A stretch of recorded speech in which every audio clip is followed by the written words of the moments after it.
Ce matin, on va prendre un texte dans l'évangile de Luc, au chapitre 22. C'est un texte, certainement jusque dans l'éternité, l'apôtre Pierre ne sera pas très fier de ce passage. Et peut-être que si c'est lui qui avait écrit cet évangile, il aurait dit « S'il vous plaît, supprimez ça, ou laissez-moi dire ma version des faits ». Mais c'est un moment qui est nécessaire. Vous avez remarqué que dans la Bible, on ne cache rien de ce que c'est que l'être humain.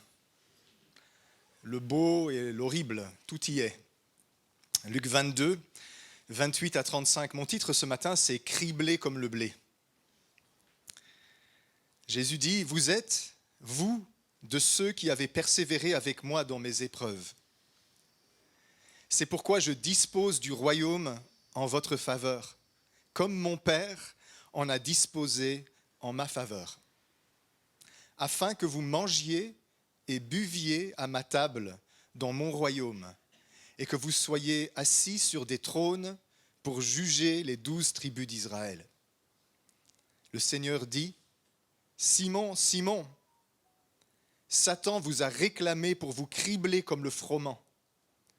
Mais j'ai prié pour toi, afin que ta foi ne défaille pas, et toi, quand tu seras revenu, affermis tes frères. » « Seigneur, lui dit Pierre, je suis prêt à aller avec toi et en prison et à la mort. Et Jésus dit, « Pierre, je te le dis, le coq ne chantera pas aujourd'hui que tu n'aies nié 3 fois de me connaître. » Voilà le texte sans doute que Pierre aurait préféré qu'il ne figure pas dans la Bible. Je ne sais pas, je dis ça, mais peut-être qu'il aurait voulu qu'on le sache. Regardez un peu quel futur glorieux Jésus promettait à ses apôtres. Il a un plan incroyable pour eux. Il dit, en commençant quelque chose de bien, il dit « Vous avez persévéré avec moi dans mes épreuves ». Oui, Jésus, il a eu, dans la deuxième partie de son ministère, beaucoup d'opposition. Et ils ne l'ont pas abandonné, ils sont encore là. Ils vont être là presque jusqu'à la croix. Et Jésus leur dit, « Je dispose du royaume envers vous, je vais vous donner des places de faveur, vous allez manger et boire à ma table dans mon royaume. Et même mieux encore, vous aurez 12 trônes pour juger les 12 tribus d'Israël. » Donc ils vont être des rois, quoi. Ils vont avoir une place d'honneur dans le royaume de Dieu, les 12 apôtres, pour juger les 12 tribus d'Israël, régner dans la nouvelle création. Ils sont invités comme tous les autres aux noces de l'agneau, mais en plus ils sont invités à participer à la gloire du roi des rois dans l'éternité. Ça commence bien, ça ne va pas continuer comme ça. Parce que aussitôt que cet appel est annoncé et que ce plan glorieux de Dieu pour les apôtres est révélé, il y en a un autre qui a d'autres plans. Et Jésus, étant Dieu, étant parfaitement Dieu, le Fils de Dieu sur terre, il sait ce qui se passe dans le ciel.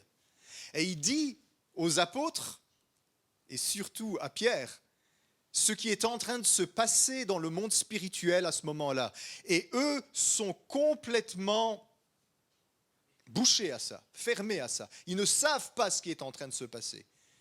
Simon, Simon, Satan vous a réclamé pour vous cribler comme le froment. Attention, c'est un pluriel.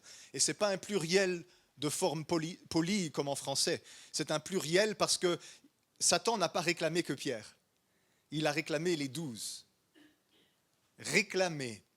Ça veut dire littéralement, il y a une demande de permission adressée à Dieu de la part de Satan. Satan a dit, Dieu, donne-les-moi 1 seconde. Je vais les cribler comme le froment. Et très étrangement, le temps verbal grec qui est utilisé ici sous-entend que la permission a été accordée. Terrible. C'est drôle, Simon, en hébreu, ça veut dire celui qui entend, celui qui écoute. Ici, il n'a pas écouté. Il n'a pas entendu. Et même dans quelques instants, il est sur le point de contredire Jésus et de lui dire que tout ça, c'est pas vrai. Jésus est en train de lui révéler l'arrière-plan spirituel.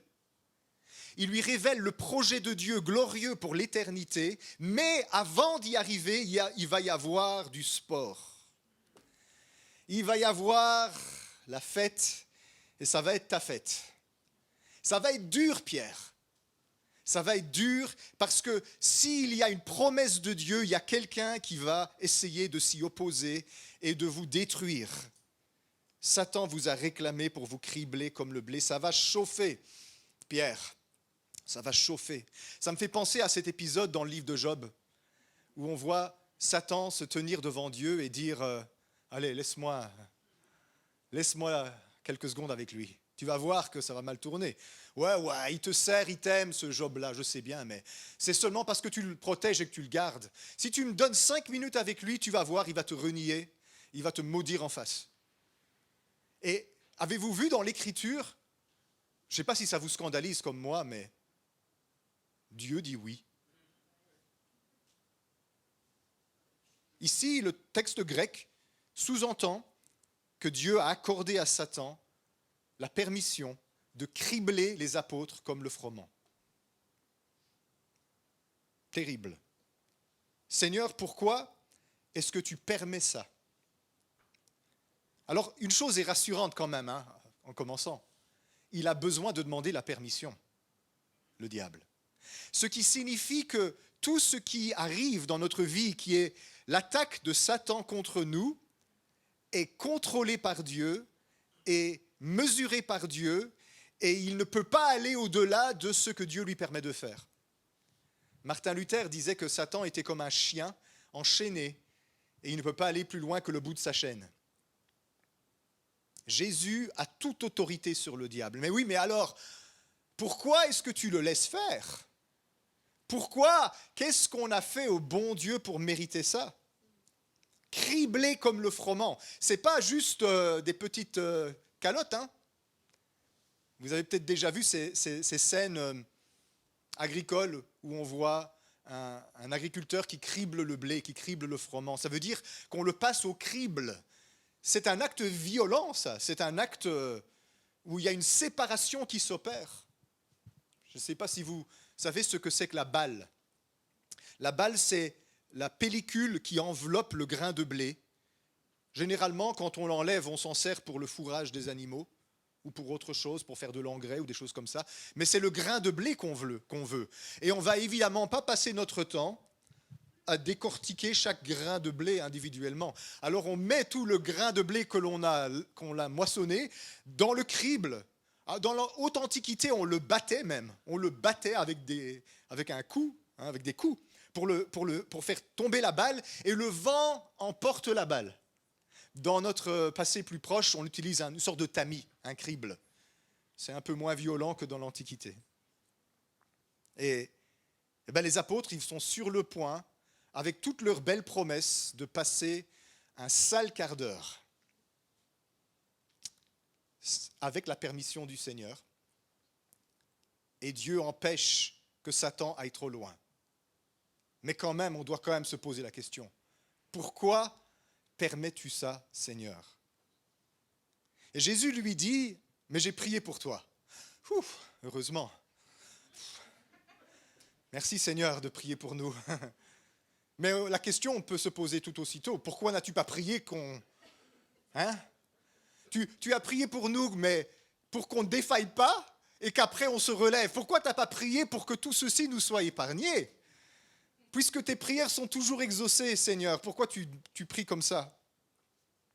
Vous savez, dans le Notre Père, Jésus dit, quand vous priez, dites, ne nous induis pas dans la tentation, mais délivre-nous du mal. Donc ça veut dire qu'on est censé demander à Dieu de ne pas permettre que nous allions dans des chemins où nous serons tentés et où il va nous préserver et nous protéger du malin. Apparemment ici, ce n'est pas le cas. Dans ce cas-ci, en particulier, ils vont être tentés et il va y avoir un moment où le malin va avoir carte blanche. il va pouvoir attaquer. Alors je me dis, je ne sais pas, peut-être que des moments pénibles et difficiles comme ça, des moments regrettables comme ceux-là, ne se passeraient pas si on avait prié effectivement, Seigneur, ne nous induis pas dans la tentation, mais délivre-nous du mal. Ce n'est pas une prière que l'on fait souvent. Hein. Seigneur, protège-moi des tentations, délivre-moi du malin. Je me dis que parfois, c'est parce qu'on ne se rend pas compte à quel point on est vulnérable aux tentations et qu'on minimise la méchanceté du malin. C'est drôle, le Notre Père ne contient pas beaucoup de demandes. C'est très court, le Notre Père. Mais il y a une phrase dans le Notre Père par rapport à la protection contre la tentation et contre le malin. C'est donc que c'est quelque chose d'important. On est beaucoup plus vulnérable et fragile qu'on ne pense. On est susceptible à la tentation et on doit faire attention. Peut-être, je me dis, que si on priait davantage dans ce sens-là, peut-être que c'est ça qui se passerait et qu'on passerait outre. Je me dis, peut-être que nous n'avons pas connaissance suffisamment de nos propres faiblesses, de nos limites. Peut-être avons-nous oublié que nous sommes tentables, si ça existe en français, vous avez compris, vulnérables à la tentation. Peut-être avons-nous minimisé la méchanceté de Satan. Peut-être que nous ne sommes plus conscients de ses ruses et c'est pour ça que nous négligeons de prier et de demander à Dieu sa protection. Mais vous savez, plutôt, je me dis que probablement comme Pierre, on est trop sûr de soi. On est très sûr de nous-mêmes. Et Pierre dit, Seigneur, je suis prêt, verset 33, à aller avec toi et en prison et à la mort. Il se croit super fort. Il est prêt à subir l'emprisonnement et même le martyre. Waouh, quelle foi, Pierre! Et quelques heures plus tard, tout son courage fondra comme neige au soleil, parce qu'une petite servante va lui reprocher son accent galiléen et va dire « Mais tu le connais sûrement puisque tu parles le même genre d'araméen » et il va renier Jésus 3 fois. Le fort et courageux Pierre, qui est prêt à aller en prison et au martyre, va renier Jésus devant une servante. Ce n'est même pas les grands prêtres, les pharisiens qui viennent l'intimider.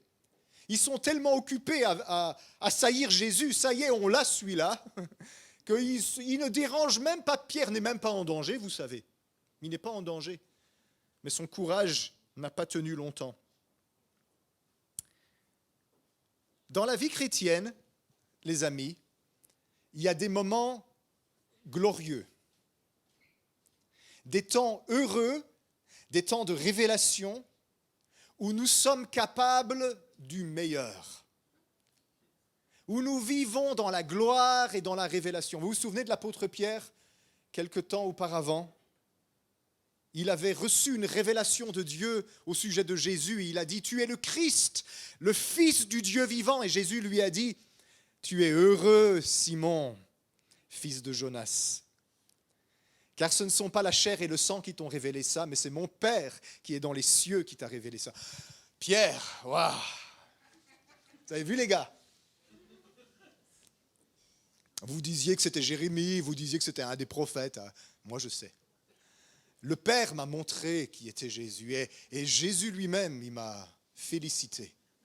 Vous savez, les apôtres, ils se battaient régulièrement sur celui qui était le plus grand entre eux. Alors Pierre, il a des raisons de le penser. Et moi, j'ai reçu la révélation. Waouh, Pierre!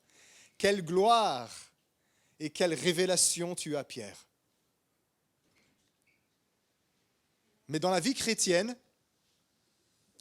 regardez par ici. Mais dans la vie chrétienne, il y a aussi des temps terribles et des temps difficiles, pénibles et tristes où nous sommes capables, chacun de nous, du pire.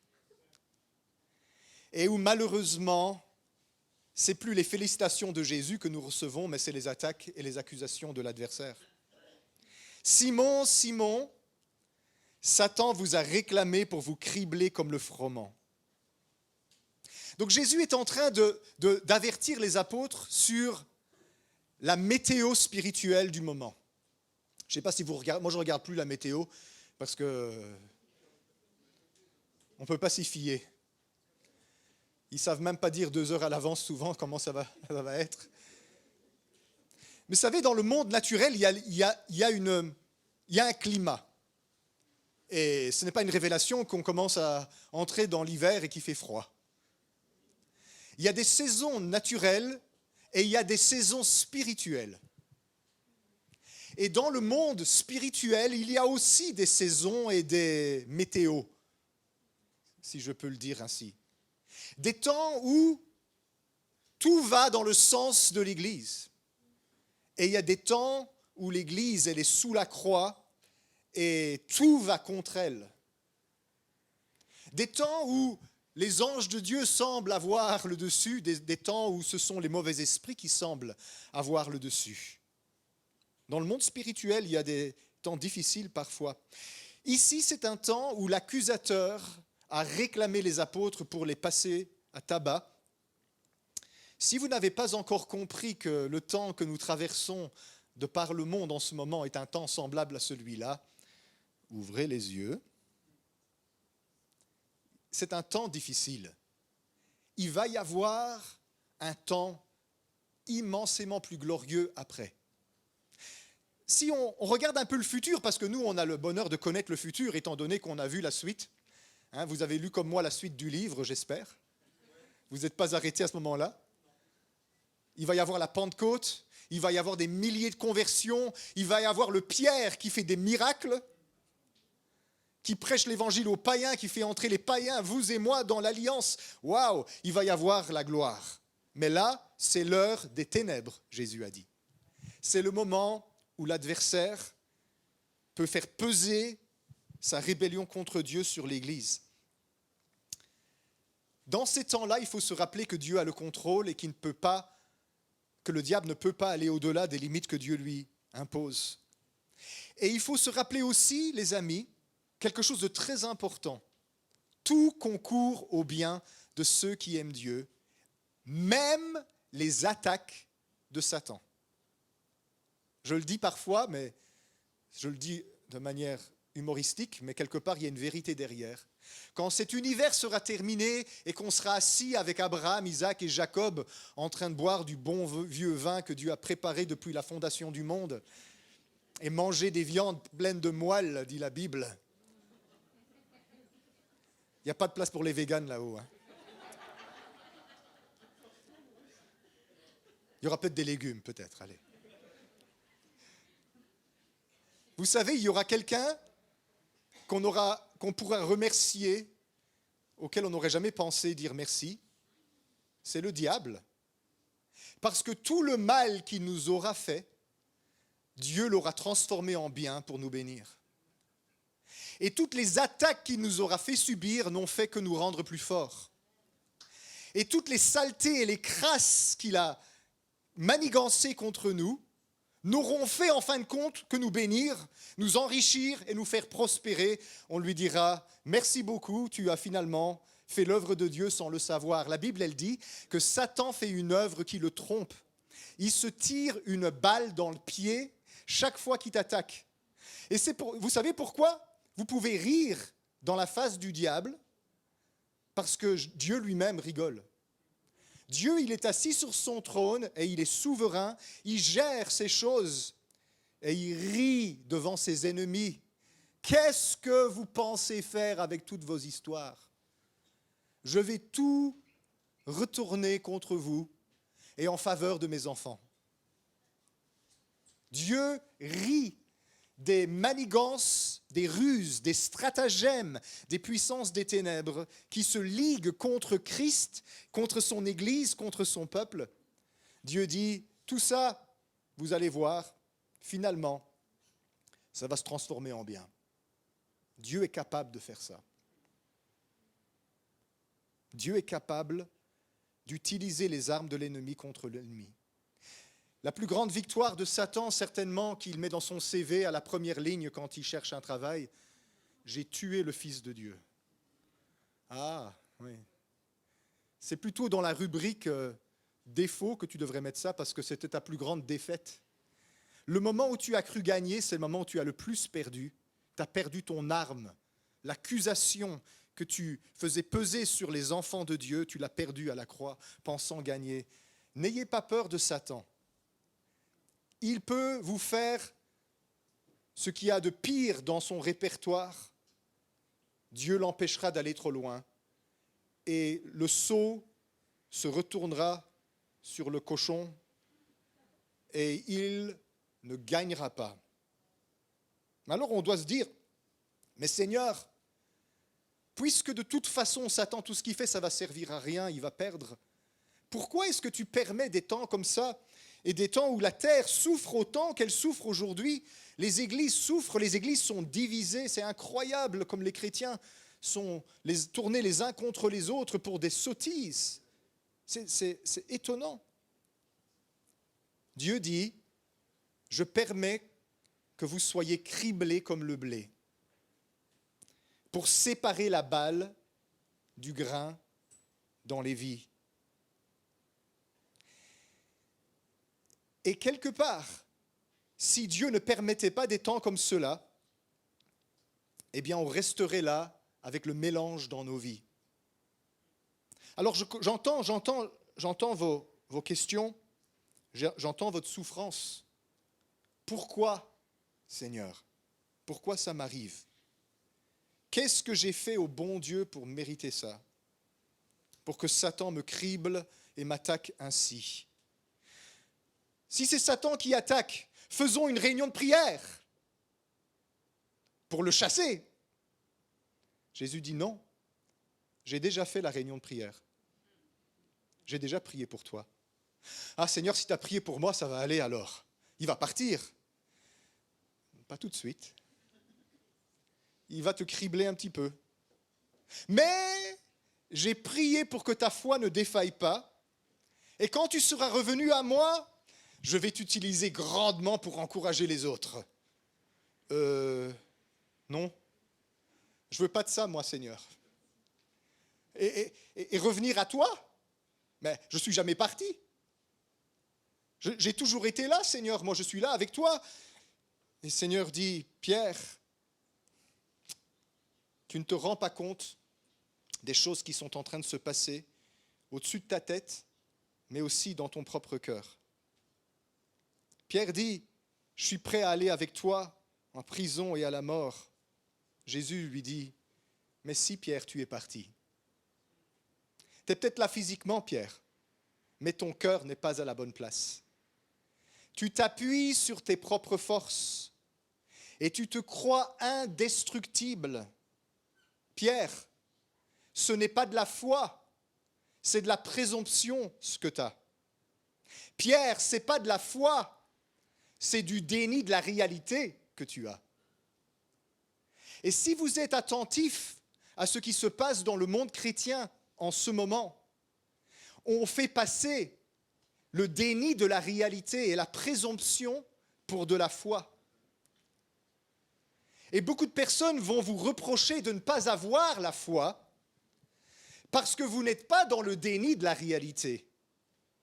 Mais le problème, c'est que beaucoup de personnes ne se rendent pas compte qu'ils sont pris, comme Pierre, dans une sorte de fanfaronnade spirituelle, où on croit qu'on est indestructible. Vous savez, aux Pays-Bas, il y a un groupe de chrétiens qui ne prennent pas d'assurance pour leur voiture. Parce que mon auto, c'est Jésus qui l'a conduit. D'abord, ils sont dans l'illégalité. On est au minimum obligé d'avoir une responsabilité civile. Il y a un groupe chrétien qui dit que c'est un manque de foi que d'assurer son véhicule. Et le même groupe, il dit, parce que quand j'étais en train d'étudier les langues à Mons, on avait traduit un texte sur ça aux Pays-Bas. Il y a des chrétiens qui croient qu'un chrétien ne doit pas avoir d'assurance santé, de mutuelle. Parce que c'est un manque de foi, et c'est pour ça que vous êtes malade, c'est parce que vous n'avez pas confiance en Dieu. Ah.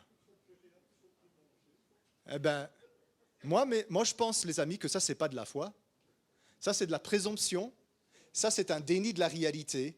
Parce que beaucoup de malheurs arrivent aux justes, mais l'Éternel l'en délivre toujours. Dieu n'a jamais dit qu'il empêcherait tous les malheurs de frapper à votre porte. Alors vous comprenez peut-être un peu mieux maintenant pourquoi Dieu permet des temps où l'Église, elle est secouée, elle est criblée comme le blé, parce qu'il y a au milieu du christianisme moderne, et je dis ça pour tous ceux qui regardent aussi sur Internet en différé, il y a un gros problème avec la foi. Il y a un problème de foi dans le monde chrétien aujourd'hui. Et Dieu secoue le tamis, il secoue le crible. Et il dit, je vais séparer la balle du grain. Parce que oui, vous avez la foi dans votre cœur, mais elle est enveloppée d'une pellicule qui empêche qu'elle soit révélée. La balle va s'envoler avec le vent. Nous allons sortir de cette saison, l'Église de Jésus-Christ sur cette terre, purgée de certaines choses, libérée de certaines choses qui empêchent la foi de se révéler pour ce qu'elle est vraiment. Dieu va secouer l'Église pour qu'elle soit séparée de sa présomption et de son déni de la réalité. Alors c'est global, vous le voyez, peut-être que vous êtes des gens qui militaient contre tout ça, que vous êtes en train de parler, d'essayer. Avez-vous remarqué que, comme on dit, vous êtes en train de pisser dans un violon, personne ne vous écoute, on ne vous entend pas, on ne vous écoute pas, et tout ce que vous arrivez à faire, c'est de vous faire plus d'ennemis, en fin de compte. Pourquoi ? Parce qu'il y a des choses dans la vie que l'on ne peut pas comprendre si on n'a pas une expérience qui nous les révèle. C'est comme ça. Alors, moi, j'ai passé la moitié de la pandémie à essayer de corriger ce que je pensais être de la présomption et ce que je pensais être un déni de la réalité. Je n'ai converti personne, je me suis fait juste 10 ennemis. Je vous annonce que je n'ai plus qu'un mois pour vivre parce qu'en fait, on m'a dit que j'allais bientôt mourir. Un chrétien, un ancien, m'a dit que j'allais bientôt mourir, que d'ici la fin du mois de décembre, des symptômes horribles allaient apparaître et que d'ici 2 ans, ça commence ce qu'elle dit.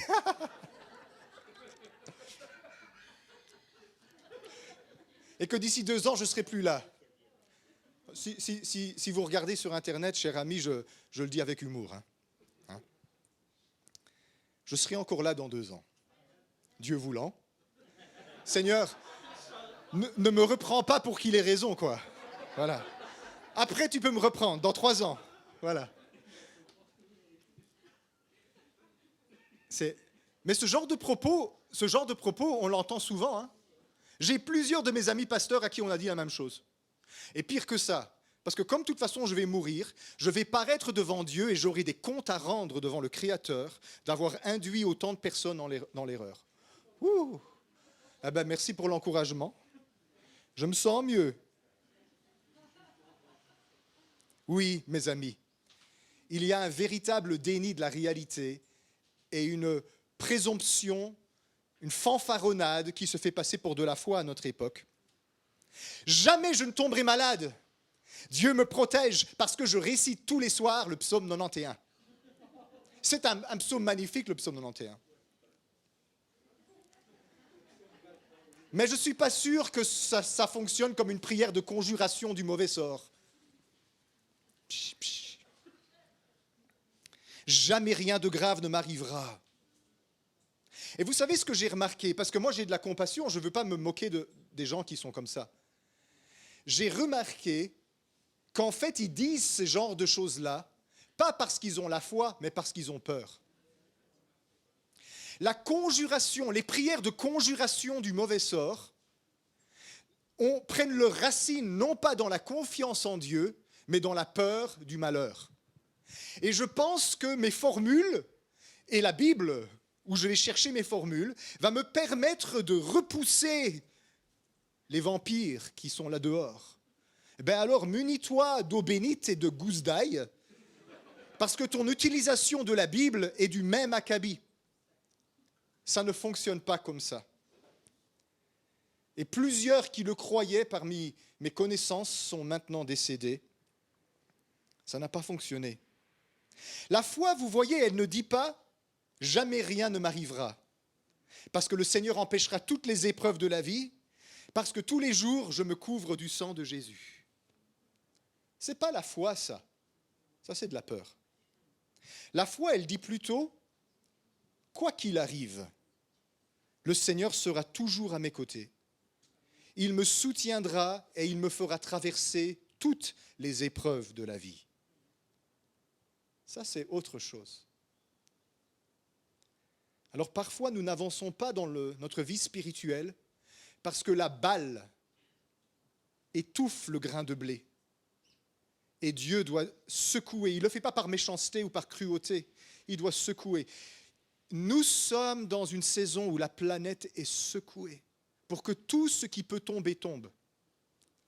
Mais à l'échelle individuelle aussi.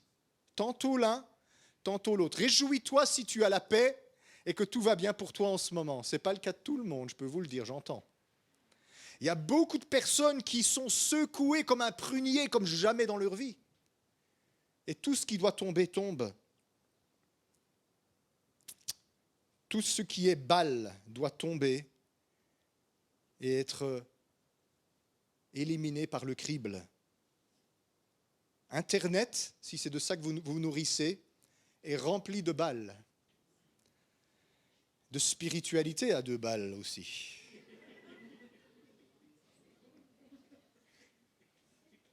Mais il y a un vent qui va souffler dessus et il n'en restera rien. Et l'Église va sortir de cette saison unie, guérie, libérée de toutes ces choses-là. Ce genre d'épreuve est nécessaire. Et c'est pour ça que parfois Dieu permet à Satan de nous cribler. Parce qu'on est comme Pierre, trop sûr de nous. Je suis prêt à aller en prison et à la mort pour toi, Jésus. Ah, on est fort. On est prêt à aller en prison et être martyrisé pour l'Évangile.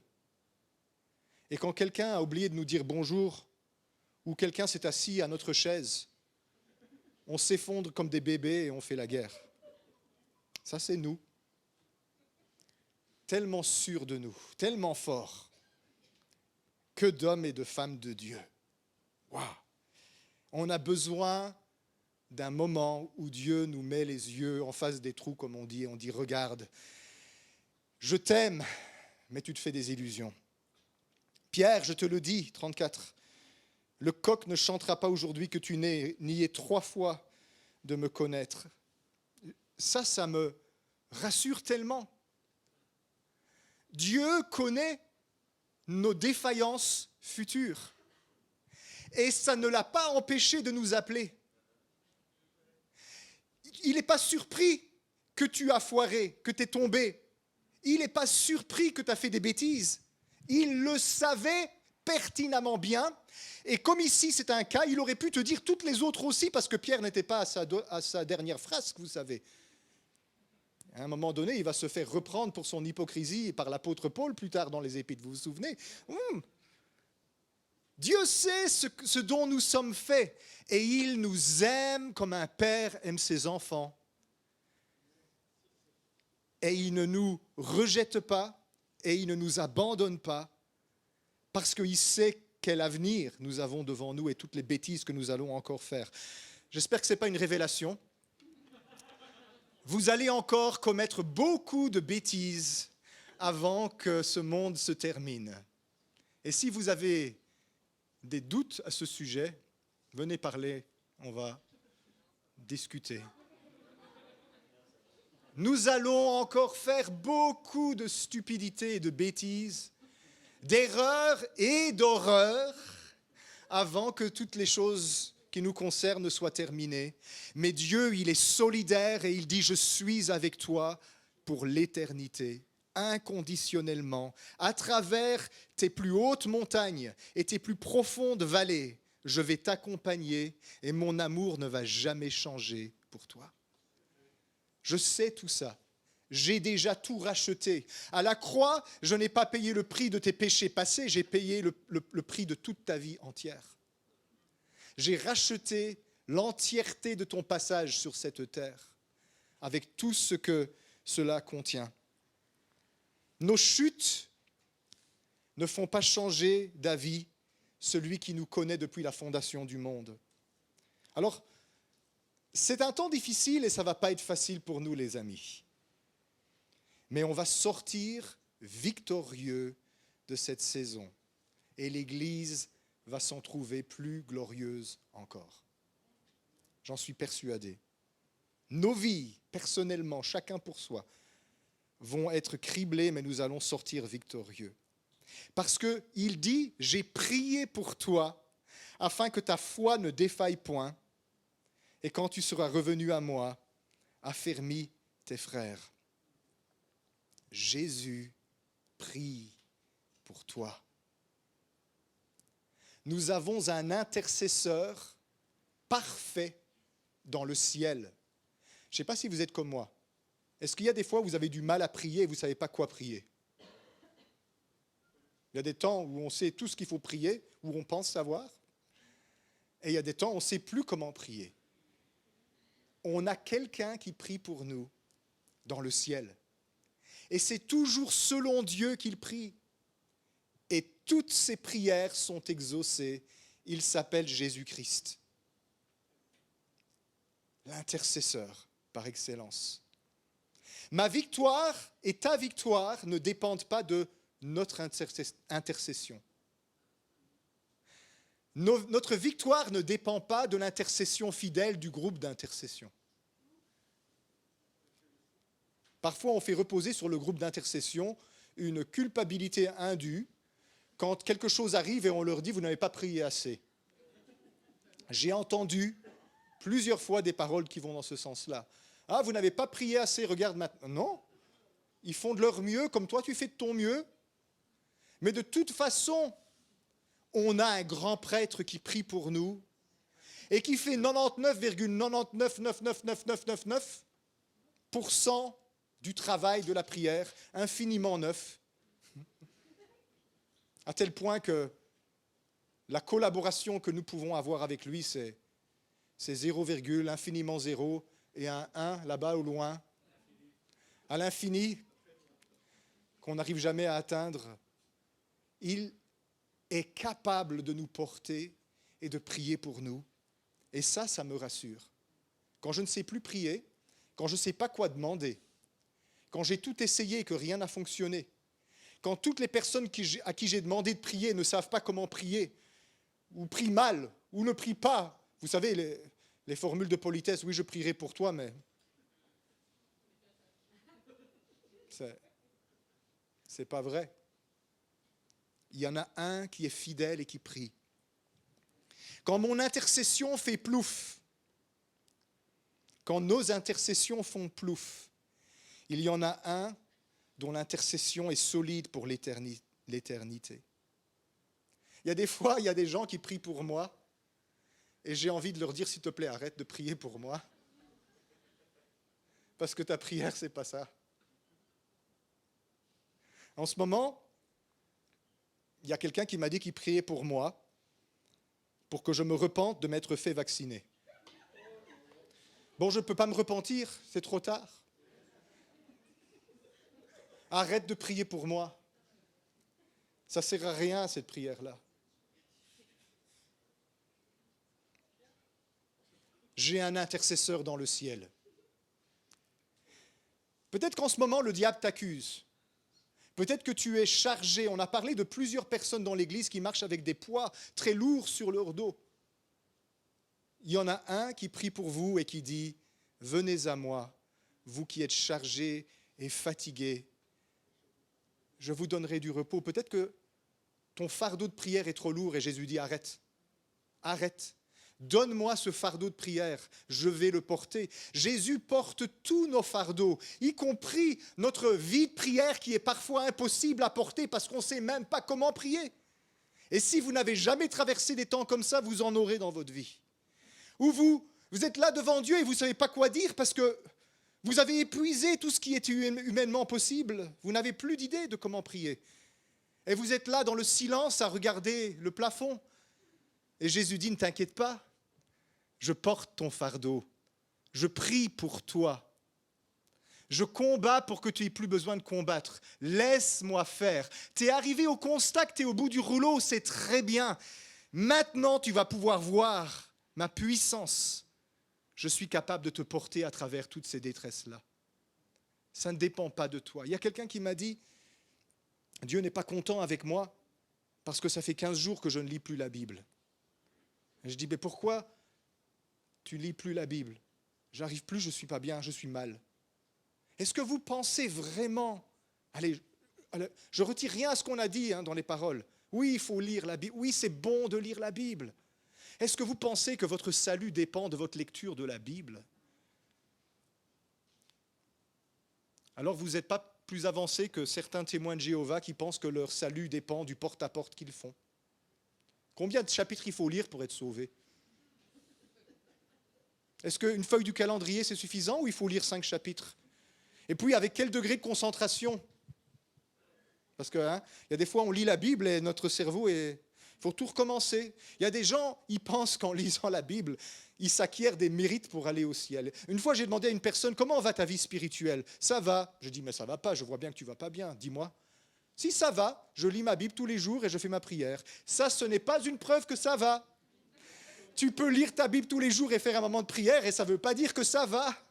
Ça va quand il y a une connexion, quand il y a un échange, quand il y a une communion, quand il y a la vie de Dieu qui circule. Là, ça va. On est encore vraiment attaché par des formes de légalisme. Nous avons un intercesseur devant le Père qui nous représente devant Dieu. Et quand Dieu le regarde, c'est toi qu'il voit. Parce qu'il est ton représentant. Il est ton avocat. Je suppose que si vous allez au tribunal, vous n'allez pas être stupide assez pour essayer de vous défendre vous-même devant le juge. Vous allez avoir un avocat, ne fût-ce qu'un avocat prodéo, si vous ne pouvez pas vous permettre d'acheter les services d'un avocat. Je suppose que vous n'allez pas tout le temps l'interrompre, l'avocat, pendant qu'il essaye de vous défendre. Il va vous dire, mais monsieur, s'il vous plaît, asseyez-vous, vous allez faire des bêtises, je suis en train de vous défendre. Le juge va dire, s'il vous plaît, asseyez-vous, laissez votre avocat faire le travail. Chrétiens, laissez votre avocat faire le travail. Reposez-vous dans les bras de Jésus. Il prie. Je ne suis pas en train de vous encourager à la négligence. Je suis en train de vous encourager à la confiance. La confiance en Jésus-Christ, notre fidèle défenseur, qui est pour nous envers et contre tout. Rien ne peut nous séparer de son amour. Il n'y a aucune chose dans la création qui puisse nous séparer de l'amour de Christ. On peut se reposer dans ses bras. Oui, même si le diable t'accuse et que tu es criblé par toutes sortes de pensées qui te font penser que tu es rien et que tu es perdu, que tu n'es plus bon à rien. La parole de Dieu, elle dit, peut-être Anne, tu peux me l'afficher celui-là, Romains 8, 33, 34. Romains 8, 34, 33, 34.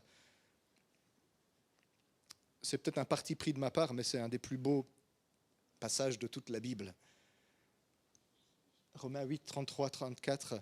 Qui accusera les élus de Dieu? C'est Dieu qui justifie. Qui les condamnera? Christ est mort, bien plus. Il est ressuscité, il est à la droite de Dieu et il intercède pour nous. Laisse Jésus s'occuper du diable. Laisse Jésus fermer la bouche de ton accusateur. Ne t'inquiète pas. Tu as un défenseur, un avocat, un intercesseur dans le ciel. Même si c'est la voix des hommes ou la voix des démons, la voix de Jésus est plus puissante. Et en ultime instance, c'est ce que lui dit de toi devant le Père qui comptera éternellement. Ne perds pas courage. Tu as un intercesseur auprès du Père. Et si lui, il est pour toi, qui sera contre toi? Parce que tu sais quoi? Il n'y a que lui qui te connaît vraiment. Avec toutes tes qualités et la multitude de tes défauts. Il n'y a que Jésus qui te connaisse vraiment. Même ton conjoint ne te connaît pas aussi bien que Jésus te connaît. Et il t'aime inconditionnellement, éternellement, malgré tout. Alors ça va être un temps difficile pour la terre, ça fait 2 ans qu'on est dedans, on n'est pas sorti de l'auberge. Mais c'est Dieu qui va avoir le dernier mot. Tu ne défailleras pas. Tu seras relevé. Et Dieu va te rendre capable de te servir de tout ce que tu auras traversé pour encourager les autres qui passent par des moments similaires. Un temps glorieux va arriver pour l'Église. Ça n'a pas l'air.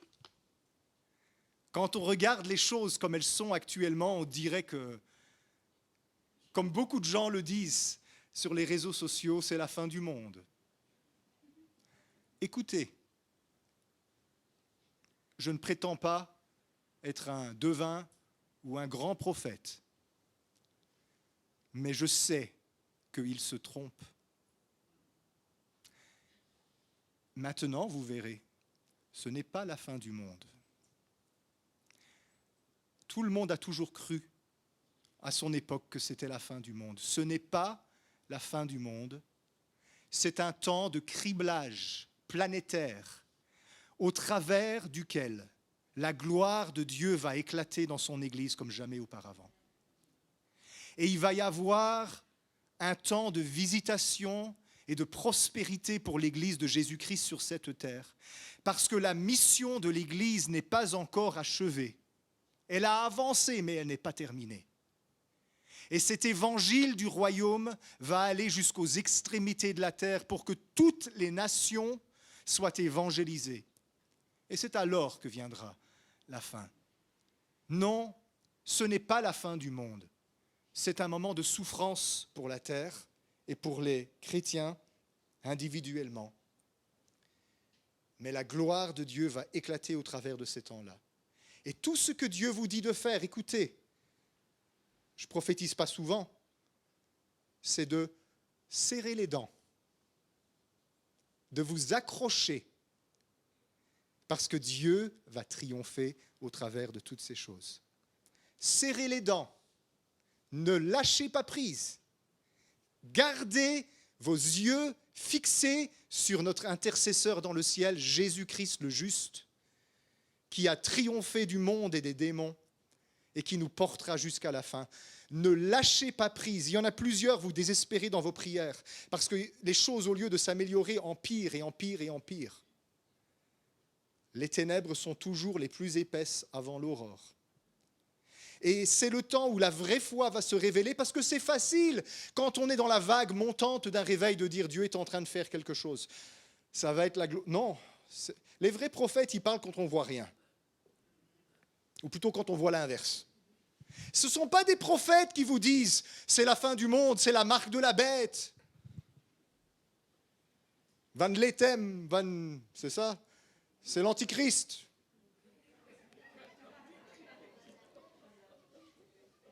Notre gouvernement, c'est la bête. Oh là là. Vous appelez ça persécution? Je vais vous donner quelques livres écrits par des survivants de la Corée du Nord, des chrétiens. On va voir. Aïe, aïe, aïe, aïe, aïe, les amis.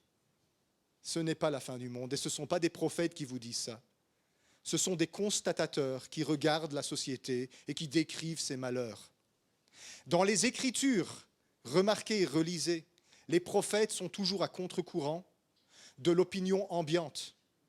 Les soi-disant prophètes de notre époque s'inscrivent dans l'opinion ambiante. Ils sont les premiers à faire la révolte avec des panneaux dans les rues, comme monsieur et madame tout le monde, parce qu'ils voient ce que tout le monde voit. Est-ce que tu vois ce que Dieu voit? Est-ce que tu entends ce que Dieu dit? Ou est-ce que tu es aveuglé et que tu te fais le porte-parole des choses qui se disent dans notre société? Dieu dit, voici les ténèbres couvrent la surface de la terre, mais sur vous, ma gloire va se lever. Sur vous, ma gloire va apparaître. Il y a quelque chose de puissant qui va se passer. Une vague de l'Esprit de Dieu va déferler sur la terre. Et un grand mouvement de repentance et de conversion va s'opérer par la main de Dieu. Et tout ceci, c'est les temps préparatoires. Parce que pour pouvoir recevoir ce que Dieu est sur le point de déclencher sur notre planète, il faut que notre foi soit raffinée, purifiée, séparée de la balle qui la couvre. Parce que sinon, nous allons nous-mêmes empêcher ce que Dieu essaye de faire. Prophétie terminée.